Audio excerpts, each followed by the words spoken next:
it's about asking yourself the question, what are we doing to get that is literally worthy of a Friday night dinner party conversation? What are we doing with our customers to surprise, delight, exceed expectations, and do things differently to the point where they can't help themselves but talk about us to our friends and on social networks?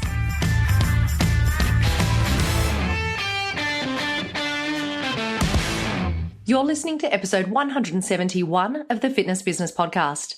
We'd like to thank this month's premier podcast partner, Precor, delivering industry-leading cardio, strength, functional training products and service to over 90 countries across the world.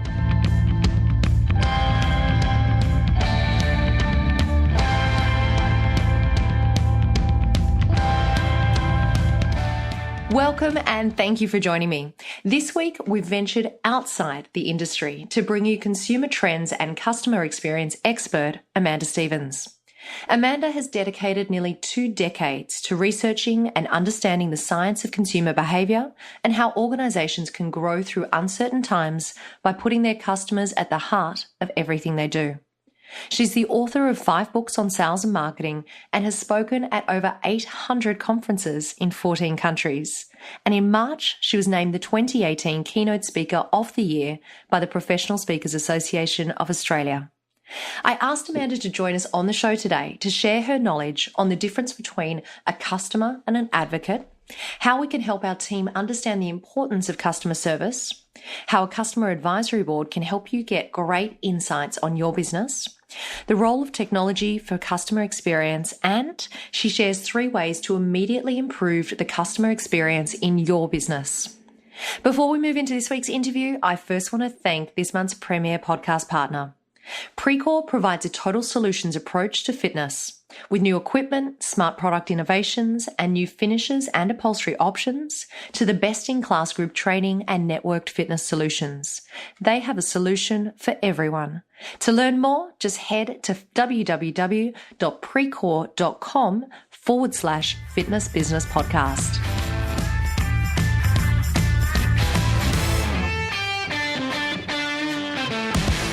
Amanda, welcome. Thank you so much for joining me on the show.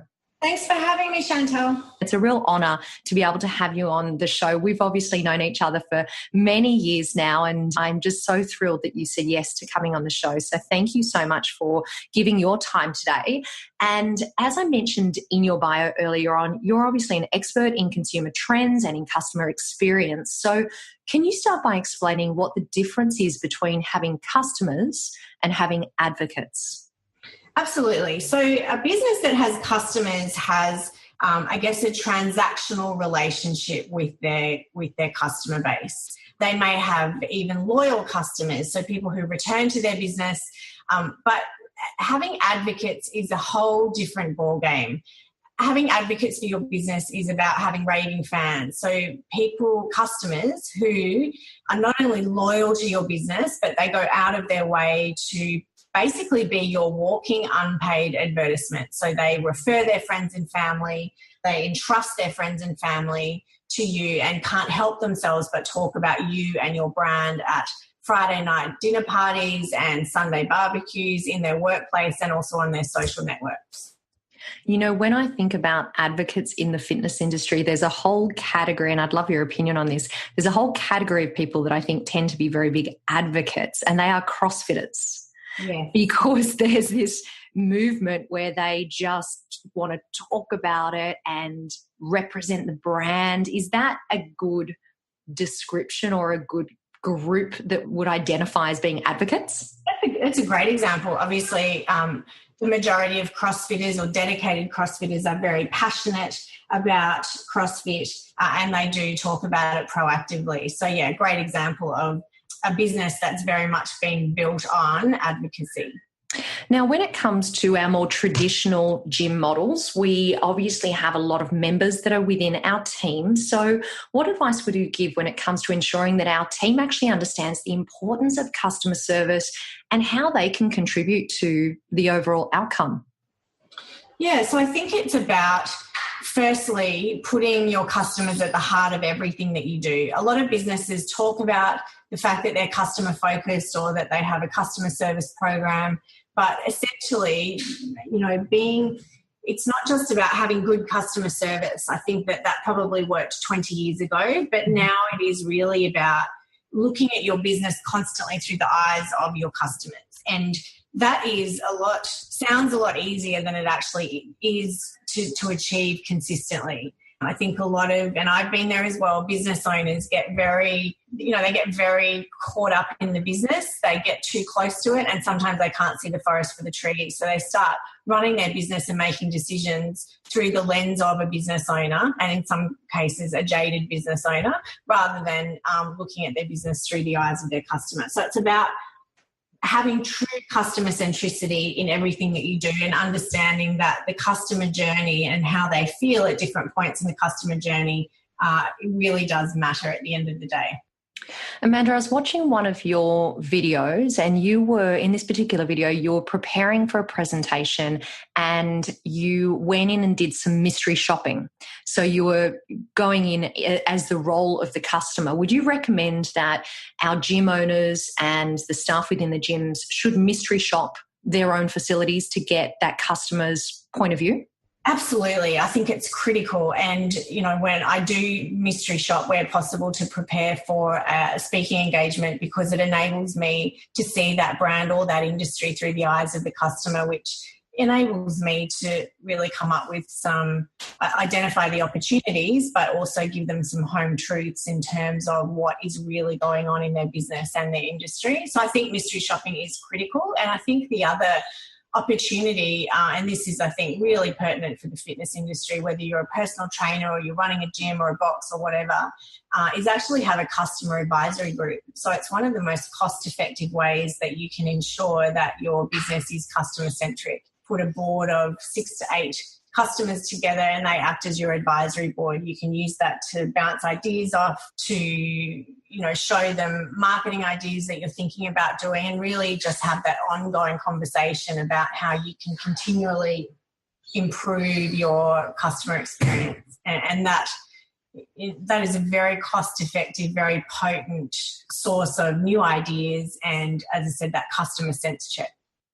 That is such a great idea. And would you recommend with that group, if people wanted to put that sort of a group together, is that a volunteer role or do you pay them? Like, what's the compensation model, or what would you recommend?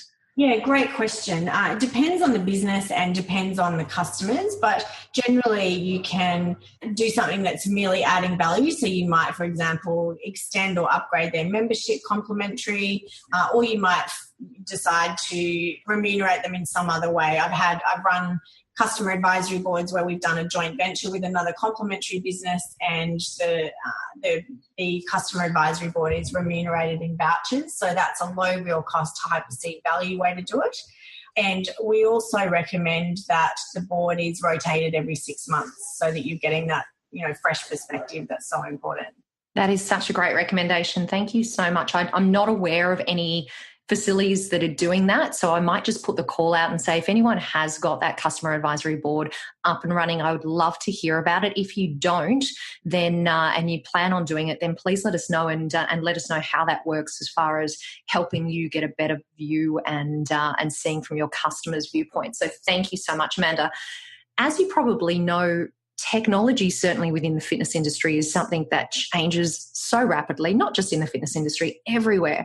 So can you give us a bit of an insight as to what role technology plays when it comes to customer service and, if you can, the experience within our gym facilities? Yeah, look, I think technology is really continuing to be the game changer when it comes to the customer experience, and that, as you've identified, applies to lots of different industries. My message has always been, and this is what I shared at Filex, that at the end of the day, I think that the brands that are going to win the battle for relevance for customers and really over-deliver on the customer experience are those that harness the best of technology and the best of analog. So I talk about the combination of high tech and high touch. So using technology to automate different parts of the customer experience, to anticipate and to surprise and delight. But at the end of the day, it's still a people business. So I think that the danger with technology is that we rely on it too much and we forget that ultimately we're in a people-to-people business. And I think we're seeing the combination of high tech and high touch at a global level with brands that are really harnessing the best of both of those aspects of the customer experience. When you look at something like SoulCycle, I think is a great example of something that's unique. It's obviously very focused on the experience and not just the actual functionality of the experience in terms of the fitness and weight loss outcomes, but what goes around that in terms of the customer experience beyond just the equipment and the classes. Yeah, I think that's such a great example, and I actually personally use SoulCycle all the time because I always feel like the customer service experience is so outstanding and goes so far beyond the time that you spend in the studio, and extends out through their email communications, through their online payment systems, through their instructor advocates on social media. So I think it's such a fantastic example to use. And the other thing that I wanted to mention is, again, I was listening to something that you said, and you used these two phrases, which I actually think are very relevant for fitness owners. You said the importance of having word of mouth and word of mouse. Now, I love that because to me, I interpret that as saying, for so long, word of mouth has been such an important way for our fitness owners to generate leads and to extend their brand amongst their community. But now more than ever, we're seeing how important it is that they have a very thorough online presence and people can get a feel for what they're going to get even before they walk in the door. Is that an accurate description of what you mean by those phrases? Absolutely. And I think this is coming back to the opportunity to build customer advocacy. It's never been more important because we are shifting from word of mouth to word of mouth. So we're relying more on social media to learn about new products and services. And it's now, a search engine essentially. And with the rise of influencers on social, we're certainly seeing that word of mouth is a really critical strategy for businesses to grow and to tap into new markets. Such a great term. Okay, we're going to finish off today with our FitBizspiration. So do you want to share 3 ways that we can immediately improve the customer service in our business? Yeah, absolutely. I think the first step is looking at being really honest with yourself about how customer-centric your business really is. Are you making decisions, particularly from a marketing perspective, through the eyes and the lens of what's important to your customers? I mean, I'm amazed at how many businesses simply don't know what their customers want because they don't ever ask them. So I think establishing a customer advisory board is a really quick, easy, cost-effective way to get that, to be customer-centric. I think that understanding that the little things are the big things. So it's not just what your fitness business achieves from a functional point of view, and by that I mean helping your clients achieve their fitness and weight loss goals. I think that's a given these days. I think that it's what you do over and above those functional aspects of your offering that are the things that people will talk about at a Friday night dinner party. So it's about asking yourself the question, what are we doing to get that is literally worthy of a Friday night dinner party conversation? What are we doing with our customers to surprise, delight, exceed expectations, and do things differently to the point where they can't help themselves but talk about us to our friends and on social networks? And one of the things that I talked about at Filex was that combination of the difference between being effective and being infectious. So how are you making your customers feel? It's not just about how you're making them, achieve what they're achieving from a fitness and weight loss point of view, how they're looking, but it's how are you making them feel? So is the experience in your club or with you, is it an infectious experience or is it merely effective? And I think that the other trend that we're seeing that's increasingly becoming an opportunity is this whole concept of customization. So we're seeing that consumers now are wanting that personalised, customised experience. So being able to tailor their own offering, and that could be something as simple as having a range of different packages, giving your customers the option to upgrade, modify and adapt their own experience to suit what they perceive to be their own personal needs. So I think that those those are the things that, if someone was to take something away from this interview, it's really looking at those key aspects of their customer experience. Thank you, Amanda. Now, if anyone wants to contact you, or if they want to purchase any of your books or chat to you about speaking or doing any consulting, where is the best way or the best place for them to contact you? The best place is amandastevens.com.au. Fantastic. Well, look, I want to thank you so much. It was such a great privilege to have you speaking at Filex this year. So thank you for coming and sharing your wisdom and your expertise with the fitness industry. Thank you, and thanks for having me. Team Rockstar Fit is an award-winning mastermind team that helps fit pros lead happy and balanced lives. Get mentoring and support. Learn how to grow your business online with Beachbody. You can apply for a free consultation today at teamrockstarfit.com.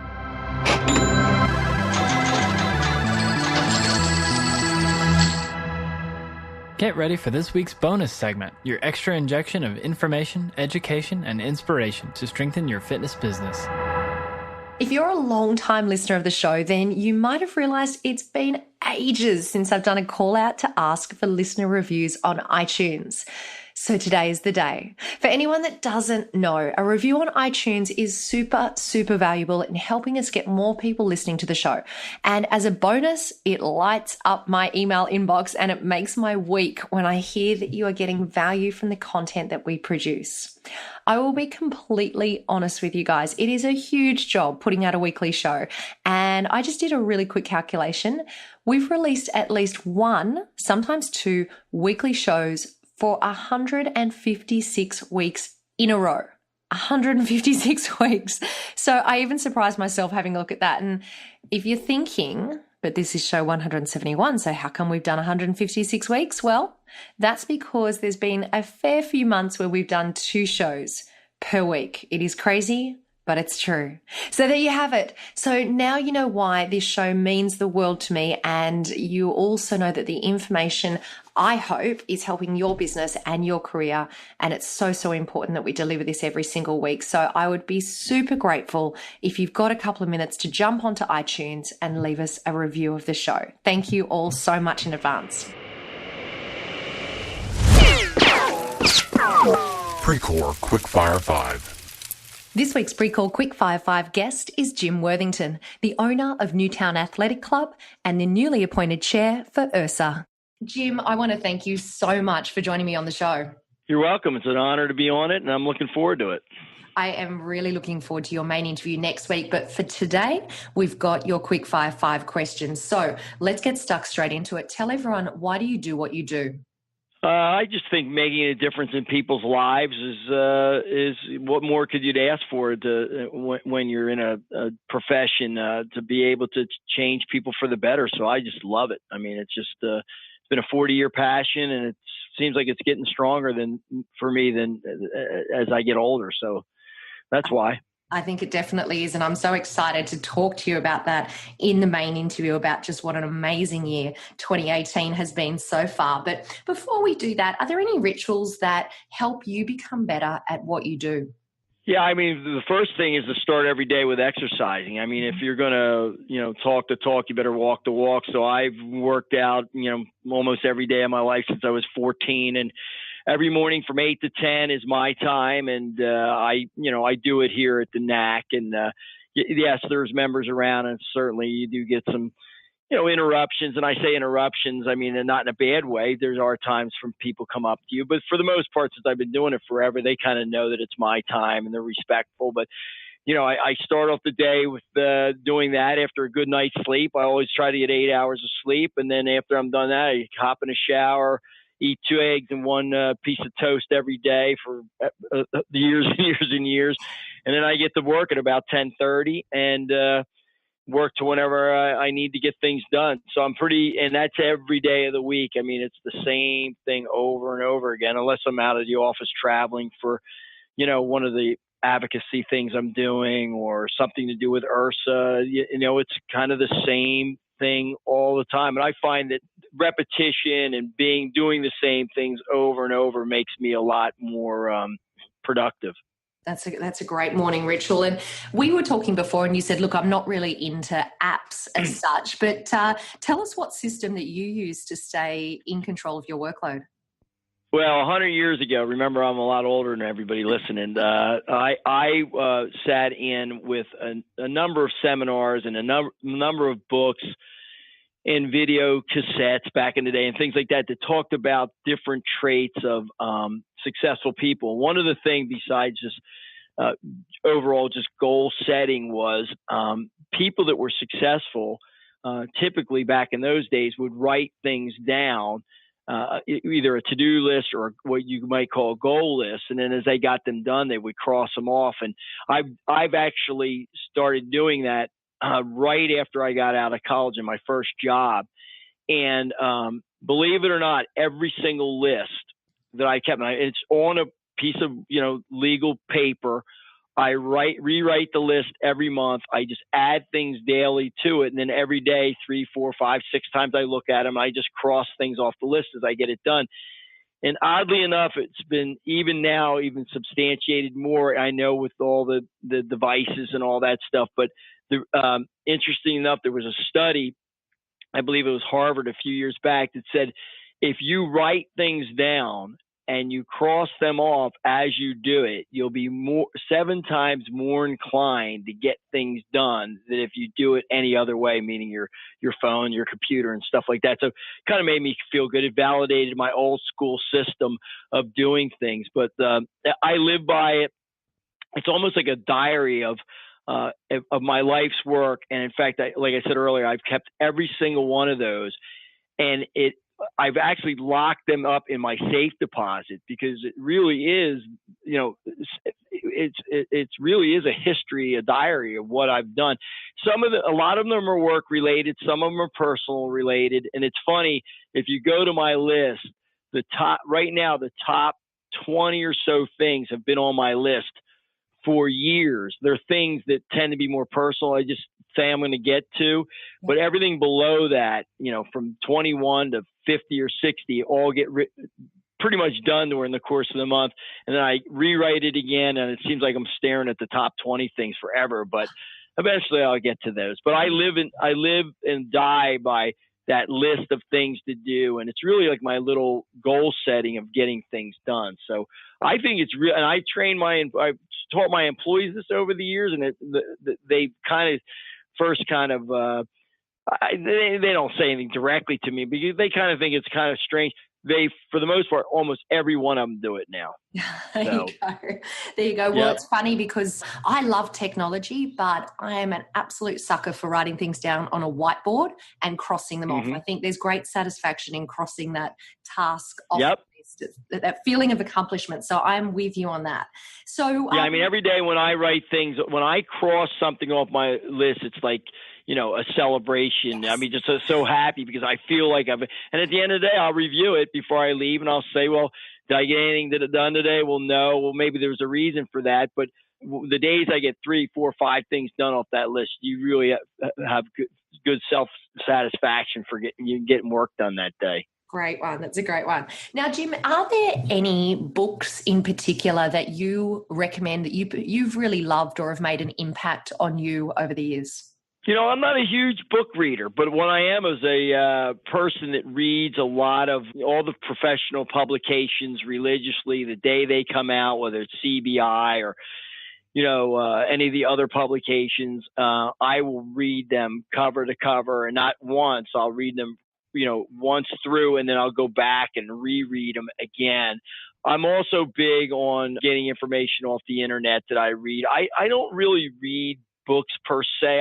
I have recently read a few, but some of them more for enjoyment as opposed to, like, I'll read books that are about leaders and, Lincoln or General Pat and things like that, people that I admire, but I'm not really a book reader. I'm more of a read to educate myself person to get better at what I do. Not that you can't find books that do that. I just find them too long to go through, and I'd rather get it more in publications and shorter sound bites because honestly, I'm going 14, 15 hours a day. And even when I get home, because everybody in the world has my cell phone number, I'm always fielding phone calls, whether it's 9 o'clock at night or 10 o'clock on a Sunday night. I'm very accessible. I make myself accessible. So I really don't get a lot of time where I can sit down and crunch through a book. And it doesn't help when the Aussies call you at this time of the day, does it? Nah, it's okay. I mean, it's the fact that you're taking the time and interested enough to hear the stuff I have to say, I would talk to you any time of the day. So thank you. Thank you, Jim. Thank you. Well, look, speaking of which, we have a lot to get into during your main interview next week. And of course, we're going to be talking about some really exciting news that has happened just recently to you. And as I mentioned, as I alluded to early on, 2018 has already kicked off to be a massive year. So we're going to talk about that news. We're also going to touch on some of your leadership and the way that you have structured your businesses, because I think there's so much that our listeners can learn from the way that you've set up the NAC and run your businesses. So I want to thank you for joining us for the Pre-Call Quickfire 5, and I really look forward to chatting to you for next week's main interview. That's awesome. Thank you. I enjoyed it. Appreciate the time. Before we finish off today, a reminder that all the resources, the links and a transcript for today's show can be found at fitnessbusinesspodcast.com. A big thank you to our foundation partner, Active Management. They have an amazing gift for you all. Their number one selling checklist is yours, totally free. It'll turn your About Us page on your website into a lead generating page. All you need to do is go to fitnessbusinesspodcast.com/active for your free download. Thank you for joining me for another week of the show. I will see you next week. And remember, what you leave behind is not what's engraved in stone monuments, but what is woven into the lives of others.